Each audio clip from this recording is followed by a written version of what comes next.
Setelah menangkap Presiden Venezuela Nicolas Maduro, Presiden Amerika Serikat Donald Trump memastikan negaranya akan mengendalikan Venezuela. Tindakan Trump ini mendapatkan kecaman internasional. Pakar industri minyak bilang tujuan operasi militer Amerika Serikat di Venezuela adalah kontrol geopolitik dan kontrol ekonomi atas bahan mentah di kawasan Amerika Latin. Presiden Amerika Serikat Donald Trump memastikan negaranya akan mengendalikan Venezuela setelah menangkap Presiden Venezuela Nicolas Maduro dan istrinya di kediamannya di Caracas Sabtu dini hari waktu setempat. Trump mengatakan perusahaan minyak besar Amerika Serikat akan mengelola infrastruktur dan sumber minyak Venezuela. Sebelumnya, melalui media sosial, Trump membagikan foto Nicolas Maduro ini saat ditangkap. We're going to run the country until such time as we can do a safe, proper, and judicious transition. So we're going to have our very large United States oil companies, the biggest anywhere in the world, go in, spend billions of dollars, fix the badly broken infrastructure, the oil infrastructure, and start making money for the country.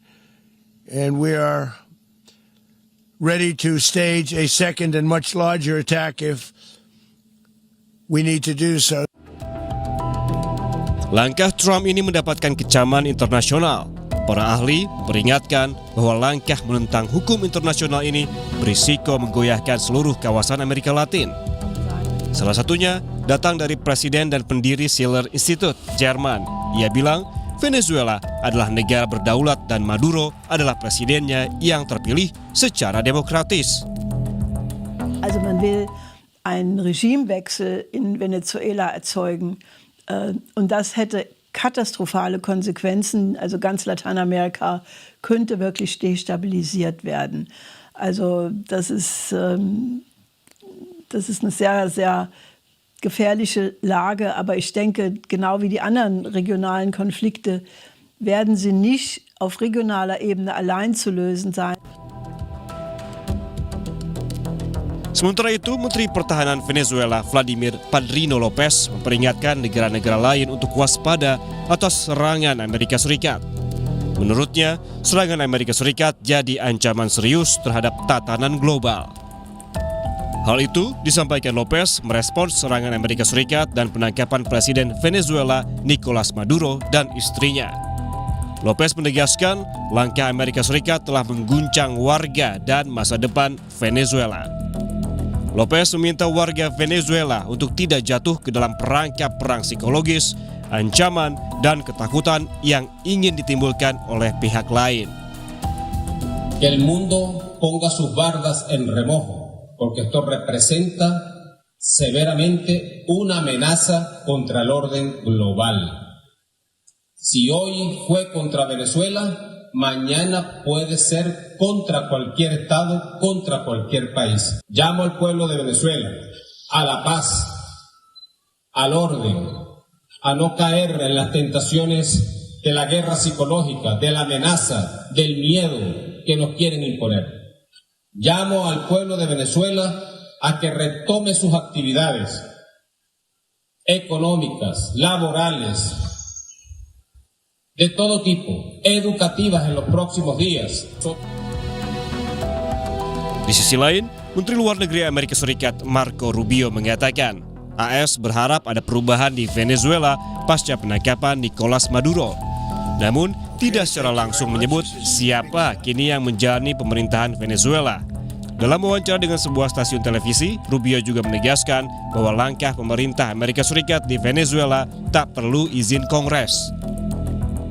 Chief of Staff Susie Wiles told Vanity Fair that an attack on Venezuela's mainland would require approval from Congress. Why didn't that happen, and will it happen with any future action the administration plans to take in Venezuela or elsewhere? This was not an action that required congressional approval. In fact, it couldn't require congressional approval because this was not an invasion. This is not an extended military operation. This is a very precise operation that involved a couple of hours of action. It was a very delicate operation too.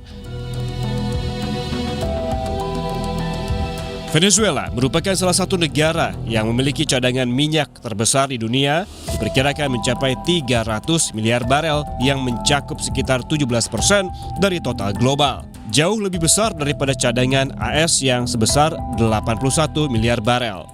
Para ahli industri minyak Venezuela menyatakan bahwa AS selama ini memproduksi minyak mentah ringan yang sebagian besar digunakan untuk produksi bensin dan aplikasi lainnya terbatas.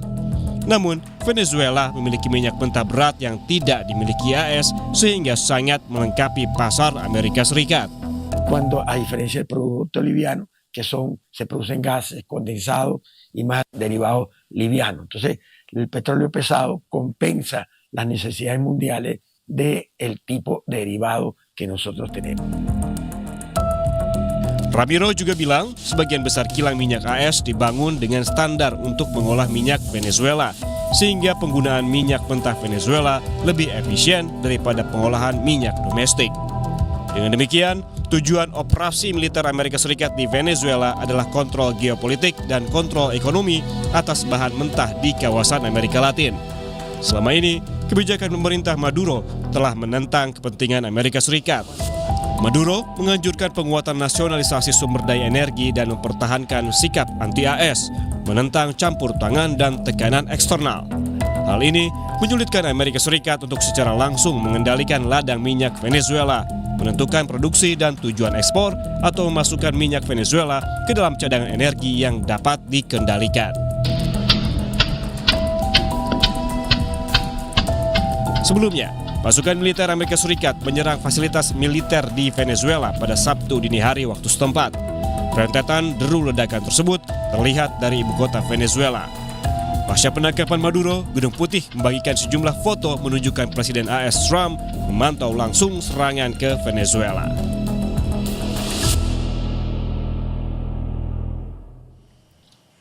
Bergeser ke sorotan di Bosnia, saudara, badai salju lebat melanda wilayah tengah Bosnia Herzegovina yang menyebabkan kekacauan di banyak wilayah.